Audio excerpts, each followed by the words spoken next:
صلو علی محمد و آل محمد۔ جنبی حالت میں کسی چیز کو ہاتھ لگانا یا ذکر کرنا بالکل درست ہے۔ مسئلہ نمبر 42 میرا ریکارڈ ہے۔ میں نے بتایا کہ یہ جنبی ہونا یہ حقیقی نجاست نہیں ہے، حکمی نجاست ہے۔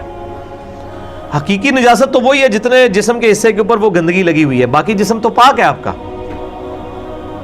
حکمن ناپاک ہے۔ جیسے کہ ایک بندے کا وضو نہیں ہے، کیا آپ اسے ناپاک کہیں گے؟ لیکن نماز کے لیے وہ ناپاک ہے، نماز کے لیے وضو پروٹوکول ہے، ٹھیک ہے۔ اس لیے غسل کو بھی اتنا ڈیلے کرنا کہ نماز قضا ہو جائے یہ حرام ہے، ادروائز ڈیلے کر لیں تو جامعہ ترمذی میں ہے کہ نبی علیہ السلام بعض اوقات غسل جنابت عشاء کے وقت کر لیتے تھے، بعض اوقات صبح کے وقت کرتے تھے، فجر داخل ہوتے وقت۔ یہ جو کہتے ہیں جی اتنی دیر ڈیلے نہیں کر سکتے اور وہ جناب اور طرح کے معاملات، میرا یوٹیوب پر کلپ بھی ہے، کیا غسل جنابت کو ڈیلے کیا جا سکتا ہے؟ ہاں کیا جا سکتا ہے۔ اور وہ جو روایت ہے کہ جی وہ فرشتے اس گھر میں نہیں آتے، وہ روایت کمزور ہے۔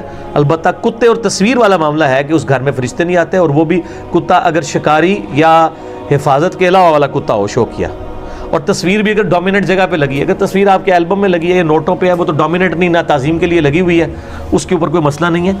تو جنبی حالت میں آپ ذکر کر سکتے ہیں۔ صحیح مسلم میں حدیث ہے، اما عائشہ سے پوچھا گیا کہ نبی علیہ السلام کیا حالت جنابت میں بھی یعنی اللہ کا ذکر کرتے تھے؟ انہوں نے کہا ہر حال میں کرتے تھے، آپ سارے ذکر اذکار کر سکتے ہیں، ذکر کے لیے کوئی پروٹوکول نہیں ہے۔ قرآن چھونے کے لیے، نماز پڑھنے کے لیے غسل کا پروٹوکول ہے۔ جامعہ ترمذی میں حدیث ہے مولا علی رضی اللہ تعالیٰ عنہ علیہ السلام سے کہ نبی علیہ السلام کو حالت جنابت کے علاوہ کوئی حالت قرآن پڑھنے سے مانع نہیں ہوتی تھی، یعنی بغیر وضو کے بھی آپ قرآن پڑھ لیا کرتے تھے، زبانی پڑھ سکتے ہیں، البتہ جس پہ غسل فرض ہے وہ قرآن نہیں پڑھ سکتا۔